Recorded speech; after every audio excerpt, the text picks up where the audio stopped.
It's hard to know which running backs to really trust in fantasy football these days, but luckily, we found 10 that we think could carry your team next season. Let's break down the running backs that you should be looking for in next year's drafts, and let's start with the number one, which seems pretty obvious at this point. It's got to be CMC. Yeah, I think it does have to be a CMC. I'm going to be honest. If I have the number one pick and I never get the number one picks in any of my drafts for some reason, but if I do get the number one pick, I'm going to take Christian McCaffrey. I'm going to be terrified taking Christian McCaffrey because, he's had a lot of wear and tear. He's had a couple healthy seasons here, a lot of touches over the last 2 years, but at the same time, look at the upside here.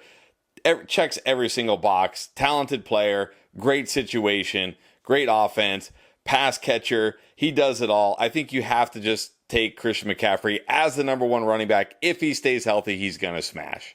I don't know if there's been a single draft or mock draft or anything that hasn't had CMC go as 1.1, and there's really no reason to go in a different direction.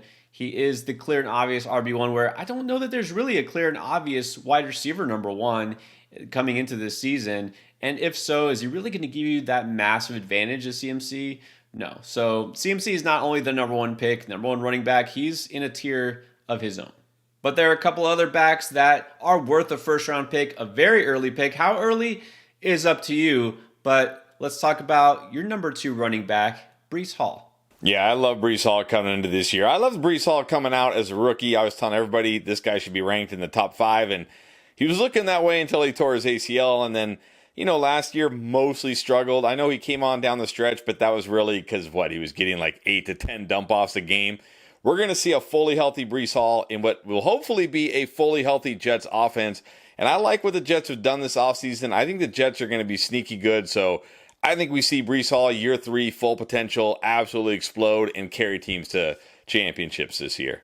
Yeah, and I think that what he is going to maybe lose in some of those dump offs and all the reception that he got will make up for in actually scoring touchdowns and being more efficient as a runner. And it's really neck and neck between the two running backs that we're looking at in the early to mid first round.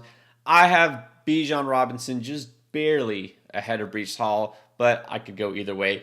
Now, the thing with Bijan Robinson, you think he's got to be better than he was as a rookie. And not that he personally has to do anything better. He just has to be in a better offense, and he already is. Number one, add a real quarterback in Kirk Cousins. Number two, lose a head coach in Arthur Smith who didn't seem to know what he was doing on offense and maybe outsmarted himself sometimes. So you're going to see more Bijan Robinson. You're going to see a more effective Bijan Robinson.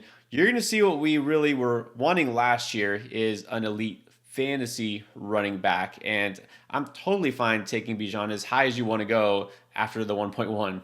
Now, the next tier of running backs, we got a few guys who could really be either late first, early second, mid-second round picks, and you're going to see them flip-flop. So let's break down the order here. Number 4 RB, you're going Jahmyr Gibbs, and so am I. Is he worth a first-round pick, in your opinion, in a 12-team league? I think he is. I think he's worth like a late first round pick. And what I saw from him down the stretch, and especially in the NFL playoffs, it looked like Dan Campbell began to trust him more and more. Remember early in the season last year, it was David Montgomery's backfield, and then it kind of became a split. But it looked to me like as it got down to crunch time and more important games, Dan Campbell preferred Jahmyr Gibbs. He's a home run hitter. He's a good pass catcher. He's in a great offense with a great offensive line. I definitely think Jahmyr Gibbs has top 5 potential. I think Gibbs is the only one of the 10 running backs we're going to talk about that isn't clearly a workhorse back. He's the only one who is really just splitting time, and not just last year as a rookie, but he probably will still split carries and touches with David Montgomery. That's not going to change. And it doesn't matter because he's still going to be the lead back. He's still going to be the more effective back. And like you said, we started to see him kind of break away. Monty is not going to disappear, right? He'll still be there. He will still get some touchdowns, which is going to tell all the Jahmyr Gibbs owners, just be prepared for it. But he's still capable of scoring double-digit touchdowns and being an RB1. And so this is an offense I think that we can finally trust a single running back. And Monty, he'll still be there, but he's not something you're going to have to worry as much about. RB5, you're going with Kyren Williams. That means you're probably seeing a repeat of last year or something close? Yeah, I mean, look, what we saw last year might be Kyron Williams' best season ever. I mean, to rush for that many yards, missing, 4 or 5 games. But we know he's going to be the workhorse in this Rams offense. Matthew Stafford's back. Sean McVay's back. We know McVay likes to use one guy. Highly doubt they're going to invest any serious draft capital in a running back. This should be Kyron's backfield. He's a true workhorse running back. Happy with him as the RB5. Well, I'm going to go with Jonathan Taylor in an offense that is catered to him. And even if Anthony Richardson stays healthy all season, which I know everybody hopes for, yeah, sure, the passing game might pick up a little bit. I don't think it's going to change the way this offense runs. This is not going to be a passing attack that is going to want to really put the ball in Anthony Richardson's hands more than it really needs to. And I don't mean that in any way against AR. I just mean this is not what they're geared towards. They're going to be a team that wants to control the ball. They're going to run first and then pass when they need to. And so Jonathan Taylor will still be one of the leading rushers, I feel, in terms of attempts, yards. He's going to get all the goal line work. Zach Moss not there anymore. I think JT is going to have one of his best, maybe his best year yet. You got JT not too far behind at number 6. Do you feel like we're going to get a full season of a healthy JT? And does this offense really have another level that it can get to? I hope so. I mean, we should. Remember, going into last year, he was banged up. This year, he's fully healthy, no issues at all. I agree with you. I think we see maybe not the best JT, because a couple years ago, remember, he had that incredible season, but I think we see something very close to that. So Jonathan Taylor right there for me with Kyron Williams, one of the last true workhorse running backs with tons of upside, and not worried about the offense either. It's going to run through Jonathan Taylor. So, yeah, love him as well. Yeah, all these running backs in this area right here, very close. I could see them going in any order. But next, I'm going to talk about Saquon Barkley, who is now an Eagle. I got him right here at number 6. I still feel like he is an elite running back. Let's not forget, highest running back drafted since we can remember, because running backs don't get drafted high anymore, right? And Saquon Barkley is still that guy. I mean, think about the type of Giants offenses he's had to struggle through, and then trying to get himself a deal, all the distractions, just the horrible offense. I don't think we can overstate how bad that offensive line was, the lack of quarterback play. Now he goes to the Eagles, who have arguably the best offensive line. Even without Jason Kelce, they'll still be fine. Yeah, you know what he might lose in terms of like market share, right? People are worried about Hurts, maybe stealing some touchdowns and some carries. He will more than make up for that with his efficiency. So I am loving Barkley as an Eagle. And you got Barkley just a peg below at number 7. Do you feel like Barkley as an Eagle instead of a Giant is going to be pretty much what we saw last year? Or do you think there's potential for him to really elevate his game? I think it's got to be better for all the reasons you said. The one thing that does worry me why I don't have him higher is because of the touchdowns. We know when they get to the 1 yard line. I think I saw an interview where like Jason Kelce, I think it was on the podcast he does with Travis, where he's like told the running backs like, hey, just don't get tackled at the 1 yard line. You know what I mean? Like if you get tackled at the 1 yard line, sorry, you're not scoring. So that's the one drawback here. But look, he didn't score a ton of touchdowns with the Giants either. So I think we're going to see a better Saquon Barkley, but still probably going to be somewhat capped because of the touchdown, vulturing from Jalen Hurts. Yeah, I mean, it's definitely a real possibility. Like I said, I mean, it's not like the Giants were scoring so much in the red zone either. Now at number 7, I'm going with Kyron Williams. And I know he's the guy, whoever the running back is in that McVay offense is going to be super valuable.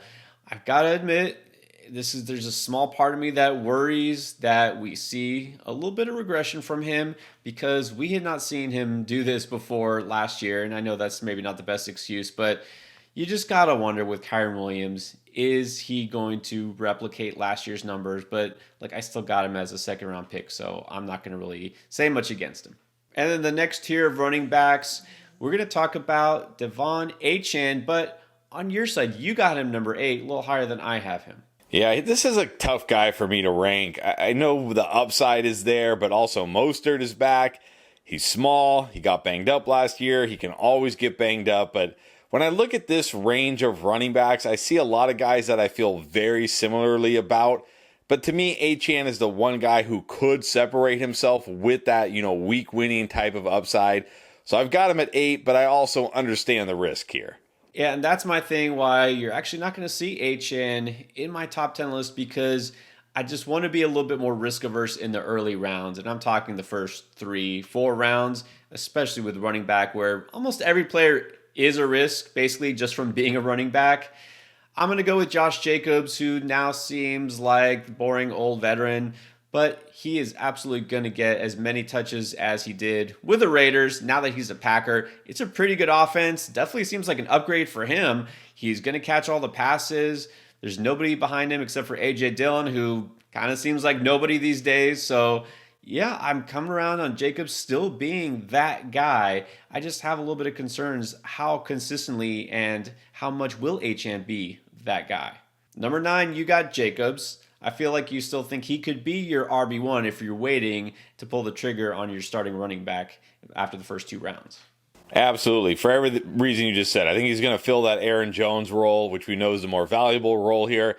Yeah, A.J. Dillon, maybe he'll make the roster. Maybe he'll still be involved. Maybe they'll draft a running back, but they paid Josh Jacobs a lot of money to be the guy and let Aaron Jones walk. So I think we're going to see Josh Jacobs get a ton of volume, ton of receptions, touchdown upside in this offense, easily in the top 10 for me. I still have Travis Etienne in the top 10. He's my number 9 running back. Really, the only thing that's changed in this offense is Calvin Ridley's gone. I don't know if they're going to really add another hind piece in the NFL draft, but Etienne is still the running back. I'm going to kind of ignore the noise of they want to get Tank Bigsby more involved. I don't think it's going to happen. This is an offense. It's going to use Etienne as much as possible. The offense did disappoint. In fact, the entire team disappointed down the stretch, but I think we're just going to see more of the same, and that means Travis Etienne is still an RB1 for fantasy purposes. And we both agree Rachaad White belongs in the top 10. I mean, this guy that I know you feel like was very undervalued last year, is he still being underrated? He is still being underrated. I mean, we're talking about a workhorse running back who is a great pass-catching back, basically running back the exact same team minus the offensive coordinator, but I don't think the new OC is going to be like, hey, let's just, ignore Rachaad White and give the ball to Chase Edmonds and Sean Tucker here. It's going to be the Rachaad White show. Sure, he's not going to be the most efficient back, but he's never been the most efficient back. It doesn't matter when you're getting that many touches, you're catching that many passes, and you're getting opportunities to score. You're going to be good in fantasy. As long as he stays healthy, he's going to be good in fantasy. Absolutely. Don't see anything changing for him. For some reason, people don't view him as a fantasy RB1, even though he was that and will probably just still be that again this coming year. Those are the best of the best at running back. They can carry your team as your RB1. You want to know who the only running backs you need for your entire roster are? We went down the list. These are the running backs you need to focus on.